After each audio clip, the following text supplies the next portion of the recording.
Unparian, selamat datang di Ngompar. Ngomongin Unpar. Ngomongin apa lagi sih? Wah, kayak udah sentak banget ya, Pak. Iya, kita udah kompak banget nih banget jadi. nih. Halo Unparian, jadi Ngompar hari ini bakal ditemenin sama aku Ara. Dan aku JJ, dan tentunya pasti bareng narasumber ya, Ra, yang Bener banget. seru banget. Yang seru, yang nih. expert nanti di topik yang bakal kita bawain hari Betul ini. banget. J. Mungkin boleh ya, Ra, kita langsung aja perkenalan ke narasumber kali ya. Bener banget, boleh. Boleh nih dong kakak-kakak nih di sini yang ganteng sekali hari ini. Ya, boleh diperkenalkan diri dulu nih.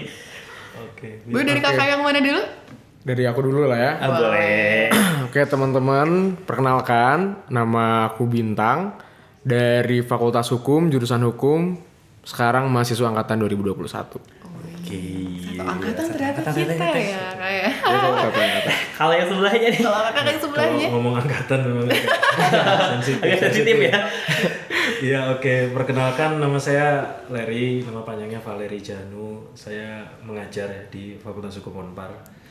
Angkatan nggak usah disebut. Disebut ya. Wah, sama-sama dari hukum ya, Ra. Bener banget dari hukum. Udah gitu ada yang mengajar di sini ya. Kita panggil kakak aja nggak apa-apa nih. Nggak apa-apa. Oke. Biar kerasa agak dekat mudanya. dikit. Itu. Nih kita langsung aja nih Kak, lanjut ya. Yes.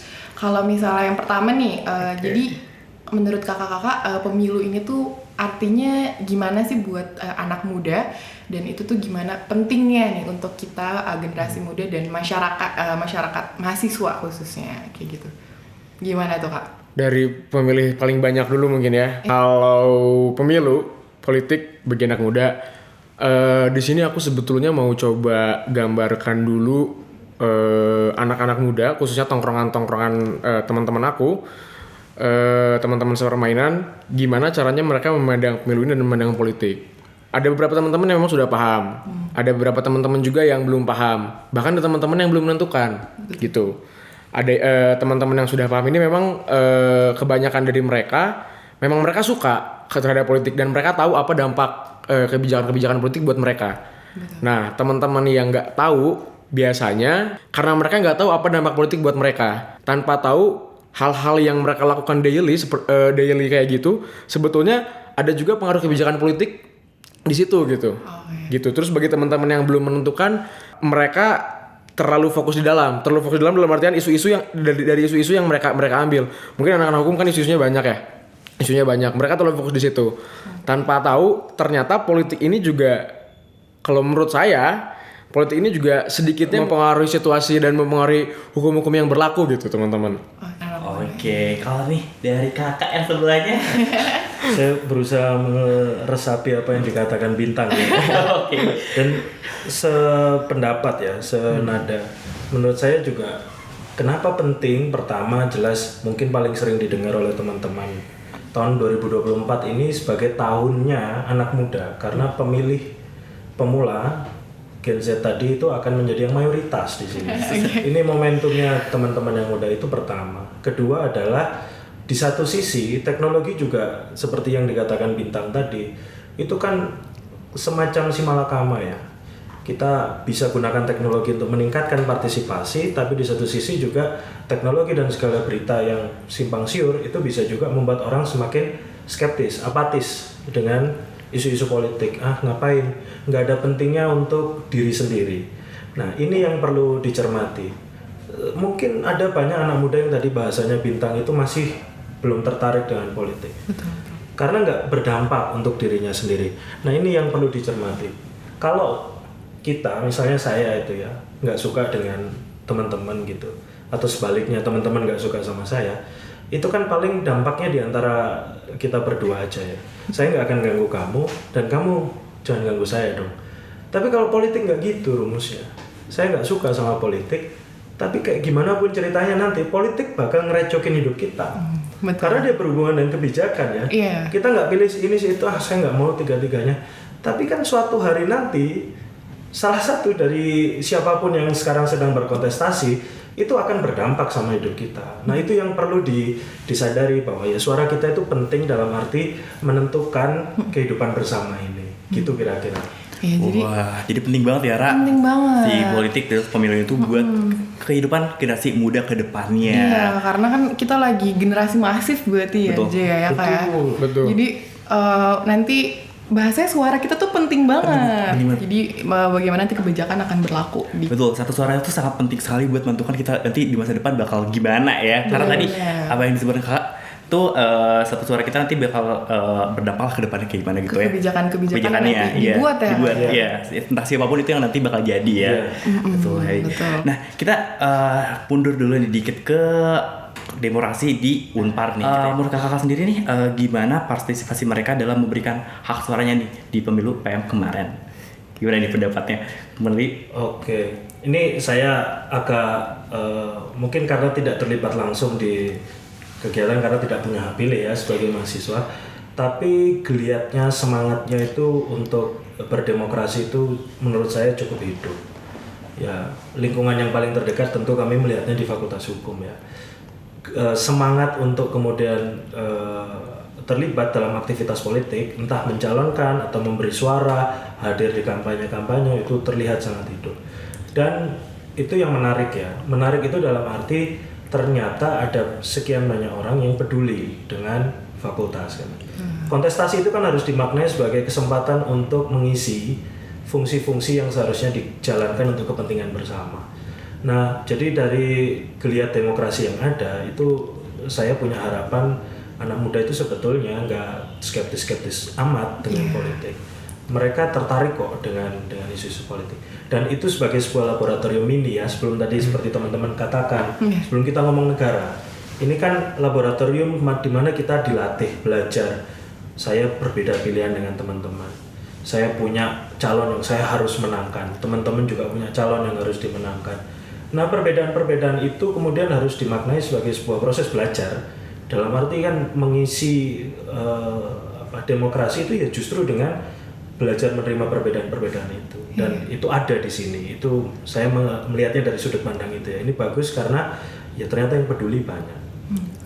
Sebenarnya berasa sih jujur karena mungkin kita udah offline juga ya Mas, udah mulai masuk ke di kampus, udah banyak aktivitas yang dilakukan di kampus. Jadi proses pemilu dari Persatuan Mahasiswa kemarin itu jujur untuk aku juga jadi berasa lebih kayak oh aku jadi semakin kenal dengan politik lah mungkin bahasanya kan karena deket dengan pemilu dan politik. Lebih berasa euforianya ya. Iya, euforianya berasa banget kayak banyak inilah ada hal-hal yang Tidak terduga lah ya. Iya gitu. Yang pastinya kayak aku oh ternyata kayak gini gitu. Buat aku yang cukup awam dengan politik dan pemilu kayak gitu. Kalau dari Kak Bintang sendiri mungkin kan kakak sebagai mahasiswa Pelaku. nih. Sebagai pelaku demokrasi mungkin di kampus. Nah, Oh iya betul, bener. sebagai pelakunya nih. Ikutan juga kan di demokrasi kemarin tuh Kalau gimana? dari demokrasi, sebetulnya apa yang tadi bilang Pak Leri betul-betul kami rasakan sebagai mahasiswa, khususnya saya. Dan ya mungkin di beberapa fakultas, di beberapa jurusan bahkan ada representasi partai, untuk maju menjabat menjadi entah eksekutif, mungkin entah legislatif. Nah, hal-hal seperti itu yang menjadi laboratorium ini tadi mungkin kalau kata Pak Leri buat teman-teman mahasiswa.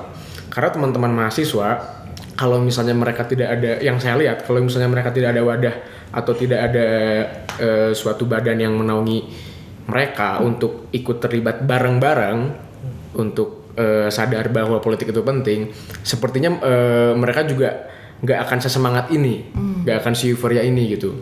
Jadi saya bersyukur sebetulnya di Unpar punya badan-badan dan ya komunitas-komunitas partai-partai kecil yang justru mengajarkan teman-teman anggotanya untuk di situ bisa berpolitik dan berorganisasi. Aku melihat entry point teman-teman yang mungkin suka politik itu karena macam-macam. Jadi dari situ teman-teman yang lain juga yang tadinya tidak tertarik minimal terstimulun lah. Minimal mungkin bahasa sekarang tersenggol. Tersenggol supaya tak gitu. Jadi melek ada juga melek juga. Oh iya, ternyata penting loh. Nah, laboratorium kecilnya ini kan mungkin teman-teman mahasiswa semuanya udah ngalamin, apalagi angkatan 21 sekarang kan kepengurusan kita. Betul. Nah, tinggal nanti gimana dikaitkan dengan isu politik yang lebih luas. Mungkin nanti kan pemilu 2024, mungkin nanti ada pilkada dan segala macam gitu. Nah, ilmu-ilmu yang udah kita dapat sebagai mahasiswa di organisasi kita, di komunitas kita, rasa-rasanya bisa kita ambil, bisa kita saring untuk kita juga bisa loh untuk berpraktik berpolitik di masyarakat, dan berpraktik politik praktis itu tidak berdosa. Begitu teman-teman. Wah, berarti demokrasi di kampus itu sangat penting sekali ya. Tadi seperti yang disebutkan itu entry point buat masuk banyak ya? ke politik yang lebih luas lagi nantinya. Bener banget nih JA. Nah, tadi aku juga sempat dengar mention di awal bahwa kayak anak muda tuh agak lumayan malas nih dengan politik, bahkan kayak tadi tuh politik tuh sebagai yang pernah ya buat pekerjaan selanjutnya di anak muda. Politisi ya. Iya. Politisi. Politisi ya. Nah, itu tuh karena politik tuh yang kayak kotor lah gitu, yang nggak bersih lah gitu, kaku banget. Nah, gitu, dan sehingga pada akhirnya kayak anak muda tuh tidak mau buat berpartisipasi dalam politik, dan akhirnya kayak memilih udahlah gue gak mau milih siapa-siapa, dan akhirnya kayak milih buat golput gitu. Nah, menurut mas-mas yang di depan saya ini nih, nah fenomena golput ini tuh di mata kakak ini kayak seperti apa sih gitu, dan harusnya diatasi dengan cara apa nih biar partisipasi mengurangi golput ini. Golput sendiri. Bapak dulu mungkin Pak. Oke, standing position saya kalau ditanya soal golput itu bagian dari hak. Ya. Tapi mari kita lihat kenapa fenomena itu muncul. Di Indonesia ada satu masa di mana golput itu bahkan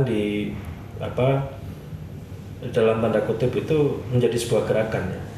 Ketika ada kejenuhan di antara elit partai atau partai politik yang ditawarkan, kasarannya lu lagi lah. Apa sih yang mau diharapkan kalau itu lagi? Nah, tapi sejarah itu kan tentu bergerak ke depan. Nah, sekarang saya kira kita disajikan beberapa pilihan-pilihan alternatif yang saya kira cukup segar, yang rekam jejaknya melalui teknologi tadi bisa kita lihat. Sehingga itu bisa menjadi salah satu pertimbangan untuk jangan sampai gini lah, golput karena males untuk ngecek. Ya kan? Kalau kamu golput karena males untuk ngecek, bukan karena sebuah sikap ya. Misalnya karena sudah dicek tapi saya nggak tertarik dengan apapun ya, tapi saya sudah verifikasi itu. Oke, itu menjadi sebuah ya tadi itu hak. Tapi kalau nggak ngapa-ngapain ya, nggak mau tahu dan lain sebagainya, nah ini bahaya ini. Iya betul. Ini kan menunjukkan bahwa kalau ada yang seperti itu, ya itu tidak sedang menjadi warga negara. Namanya warga negara, dikatakan warga itu kalau ada ciri aktif ya, dia terlibat dalam kehidupan bersama.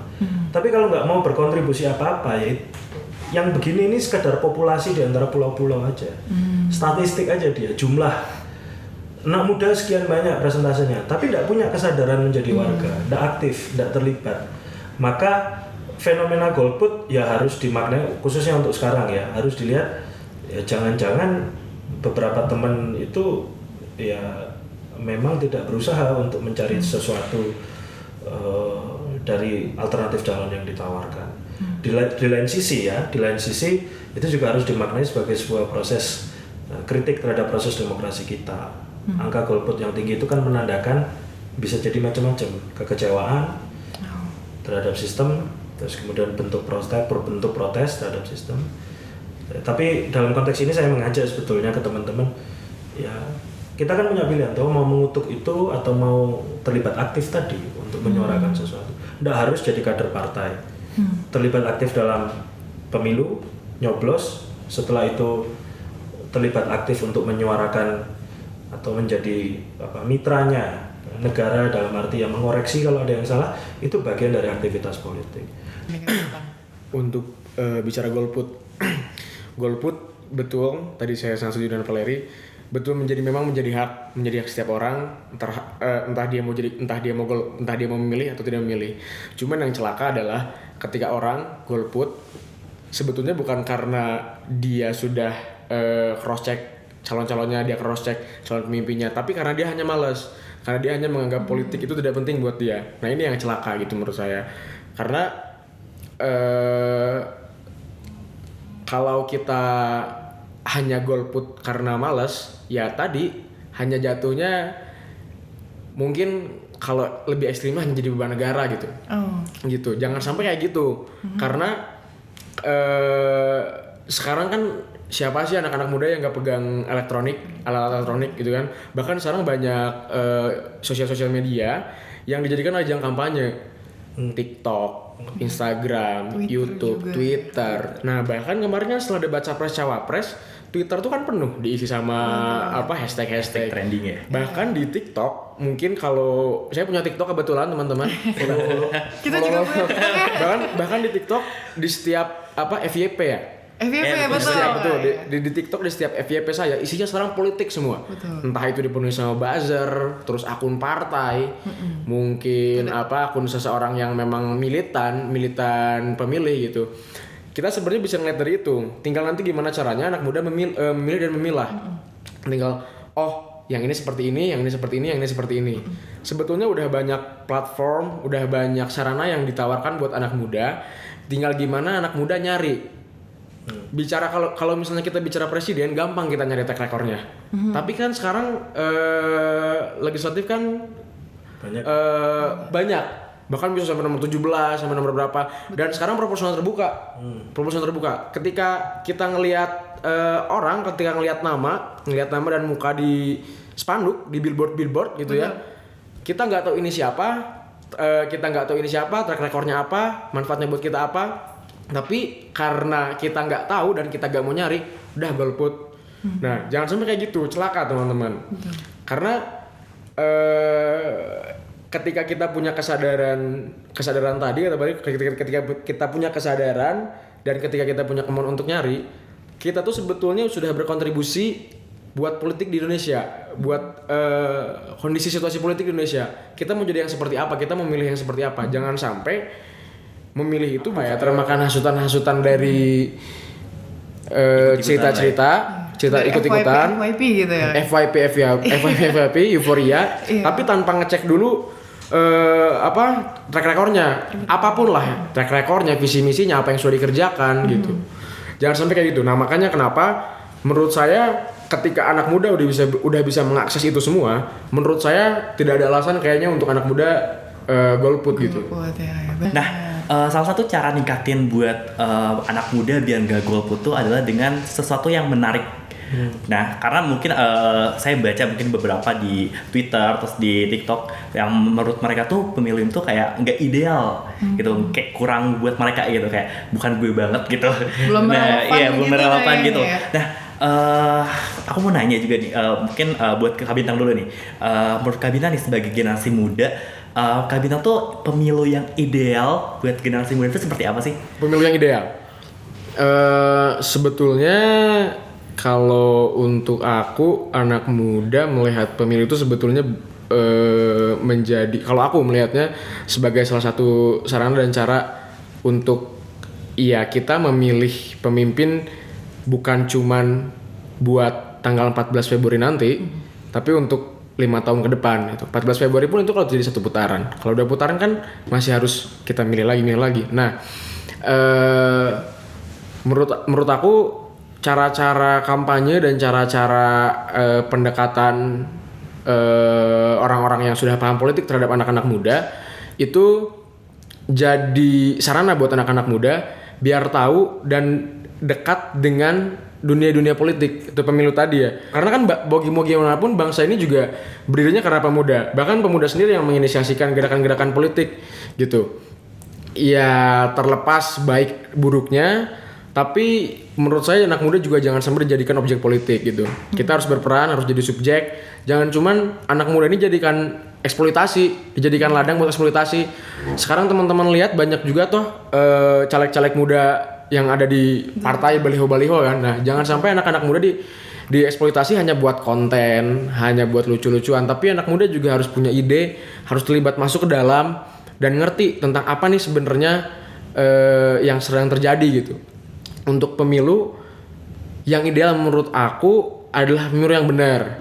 Pemilu yang yang gimana tuh? Yang benar tuh yang benar ini. Nah, ini aku baru ngasih tahu. Yang benar ini dalam artian lu berjudil ini kan sebenarnya bermakna luas, walaupun ya mungkin teman-teman juga ada yang sudah mengutarakan dukungan, aku dukung ini. Nah, lu berjudil ini gak ada intervensi dari manapun. Jadi ketika teman-teman memilih betul-betul itu dari hasil hati teman-teman, pemikiran teman-teman, discernment teman-teman untuk memilih calon pemimpin yang ini gitu. Jangan sampai memilih pemimpin cuman karena disuruh atau karena ada paksaan gitu. Jangan sampai kayak gitu. Karena sayang rasanya ketika suara teman-teman itu hanya dieksploitasi. Sayang rasanya ketika suara teman-teman itu hanya dijadikan ajang buat menaikkan salah satu kontestan politik gitu. Dan ya pemilu yang benar seharusnya mengutamakan kebenaran dan tidak menghalalkan segala cara untuk menggapai tujuan gitu. Kalau di Mas Valeri seperti apa nih? Ya walaupun mungkin udah agak nggak muda lagi nih ya. Tapi pengalaman lah. Iya paling muda betul. Boleh di-sharing mungkin jadi pengalaman yang. Iya, jadi gini teman-teman. Ini isu yang sangat khas di 2024 adalah anak muda. Dulu saya ingat, saya pernah bekerja untuk satu isu mendorong partisipasi anak muda dalam politik dengan masuk ke partai. Susah sekali melakukan itu. Bukan hanya karena anak mudanya tidak mau, tapi karena institusi partainya sendiri itu tidak percaya dengan anak muda. Kenapa? Duitnya kurang, rekam jejak di lapangan kurang, energi tenaganya akan terbagi dengan, biasanya kan kalau muda masih ngurus keluarga muda, banyak PR-nya lah, sehingga dia tidak akan selincah orang-orang generasi tua yang sudah mapan. Jadi ini kombinasi yang sangat tidak mendukung iklim anak muda dalam politik. Saya setuju sama apa yang disampaikan Bintang. Menjadi tidak ideal ketika anak muda itu hanya menjadi komoditas politik saja. Jadi dia penting hanya untuk meraih dukungan suara. Setelah itu kebijakannya tidak berperspektif anak muda. Setelah itu partai politiknya tidak menjadi lebih muda. Nah itu kan persoalannya. Jadi jangan sampai ini hanya sekedar menjadi komoditas politik saja. Tugasnya siapa untuk kemudian mendesak itu? Ya tugasnya kita yang muda. Jangan mau kita, Nggak apa-apa dong. Kita masih muda lah, nggak apa-apa. Tugasnya kita yang muda untuk kemudian mendesak itu. Jangan mau hanya sekedar menjadi, bahasanya Bintang tadi, objek. Yang ideal yang gimana? Asas pemilu itu kan langsung, umum, bebas, rahasia, jujur, adil. Kata terakhir yang saya tekankan. Bagi saya ideal ketika pemilu itu berlangsung dengan fair. Keadilan dalam pemilu itu menjadi tolak ukur ya. Apakah kita bergerak menuju demokratisasi yang lebih baik atau jalan di tempat atau bahkan mundur ke belakang. Ini sedang sangat diuji ya. Jadi semoga ya, tanggal 14 Februari menjadi ujian kematangan kita. Siapapun ya, siapapun yang menyelenggarakan pemilu terutama itu menjunjung keadilan di sana. Benar banget. Yang penting berasas lu berjurdil ya. Yang tadi yang terangkan banget adalah adil, fair buat siapapun ya, Ra. Benar. Lagi-lagi nih balik lagi partisipasi kita nih yang jadinya berarti menentukan nih di 14 Februari ini. Itu kan udah hasil dari kita juga memilah mungkin ya Mas ya. Kita udah ngeliat-liat dari visi misi tadi kan. Kita harus yang mana sih yang paling relevan sama mungkin kebijakan-kebijakan yang bakal nanti diaplikasiin pas nanti kita udah jadi ya. Udah jadi gitu kan. Nah, wah, menarik banget ya pembicaraan kita pada episode kali ini. Itu banyak banget yang udah kita bahas dari awal sampai sekarang. Jadi ngasih insight juga ke aku nih buat kayak, oh iya berarti benar nih kita harus mau gimana pun ya harus politik ini akan mempengaruhi aku juga nanti. Betul. Mau segimana pun kita nggak peduli tentang politik. Kata tadi Mas Valeri, politik itu bakal ngerecokin hidup kita gitu ya. Mau gak mau itu bakal ngerecokin hidup kita karena segala kebijakan politik itu bakal berpengaruh juga ke kehidupan kita.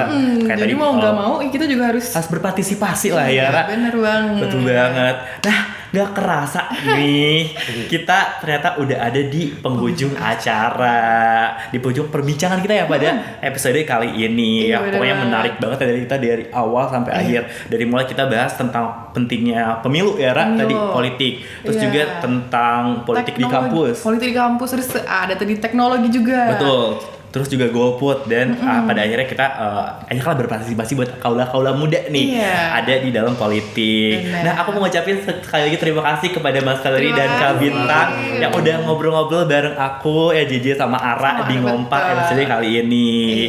Nah, terima kasih juga nih buat Unparian yang udah nonton Ngompar dari awal sampai akhir. Nah, Unparian segitu aja episode buat Ngompar kali ini bareng aku JJ dan aku Ara di Ngompar. Jangan golput ya.